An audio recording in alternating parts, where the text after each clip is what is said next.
Saying is right now we're going to get to our most intriguing list. I'll take care of this, a hundo P. We're going to get to our most intriguing list, and we got a good one today. Number 17. Yeah, you set it up for us. It is Zach Charbonnet, number 17 on our list of most intriguing Seahawks.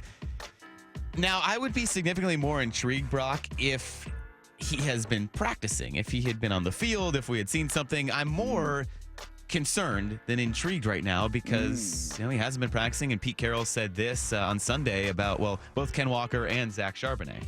He's got a little groin thing that kind of bothered him getting into camp here, so we're just keeping him quiet for a bit. Zach is he's got a little shoulder thing that we're checking out right now. Take some time to figure it out. Take some time.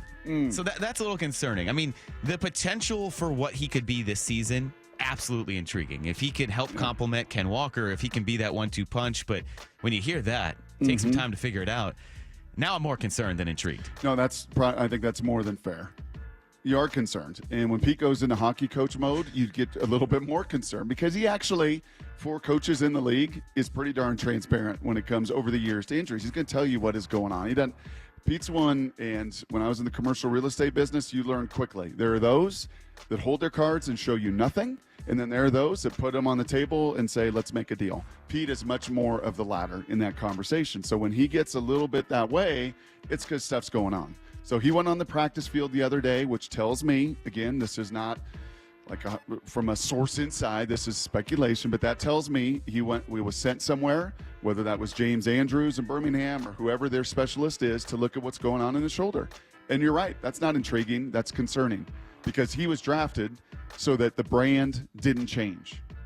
That when Ken Walker, is inevitably going to miss time, as every running back in this league does, from the beatings that they take, that means when the next guy comes in, man, we can't shift our brand. We've got to be fast. We've got to be home run hitting. We've got to be terribly violent. And he's all of those things.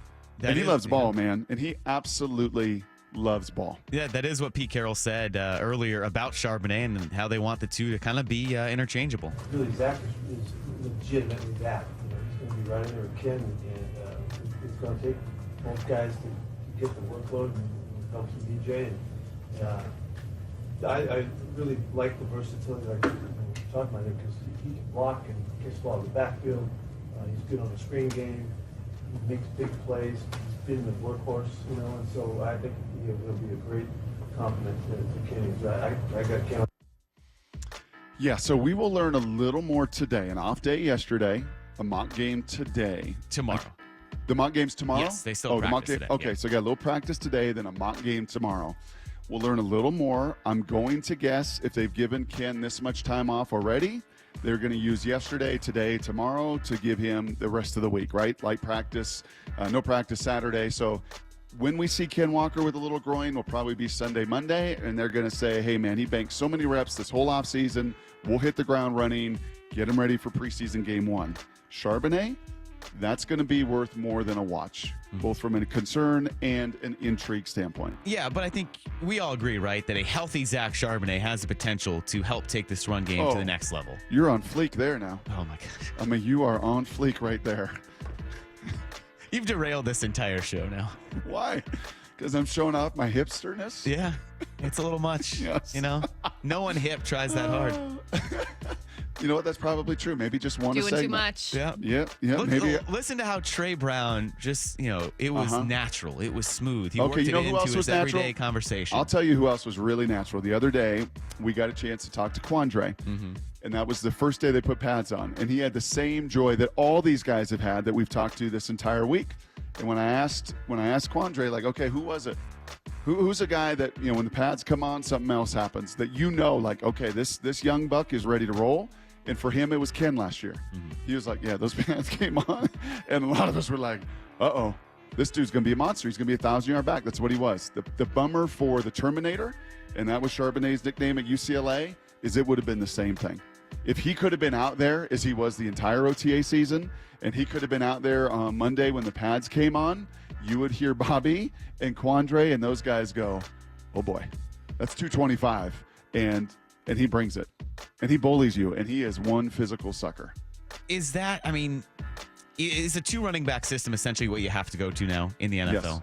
Yeah. It feels like to have two at least, and now with the Seahawks who still want to establish the run, they have a wealth of passing weapons for Geno Smith, but at their core, to establish the run, for it to be a strength of this team, yeah, I think you need some significant heft behind Ken Walker to make sure that he can stay healthy throughout the season. So Charbonnet could provide that. Do you get concerned yet, though? Because, yeah, we haven't seen him, but you also have a few more weeks until you really have to ramp up and get ready for season. No, right now it's totally intrigued. Concern is the right word, but I'm very intrigued. The next time Pete speaks, one of the first questions is going to be, what's up with these two? And he's going to give an answer. And I don't know, is there a possibility that he went and got scoped? Is there a possibility that went in and did a little digging and, you know what, we're going to get this thing right? So like Jamal Adams, you know, we don't need him September 1st. Kenny McIntosh, DJ Dallas behind Ken Walker. Is that a legitimate possibility? Yeah, that's on the table.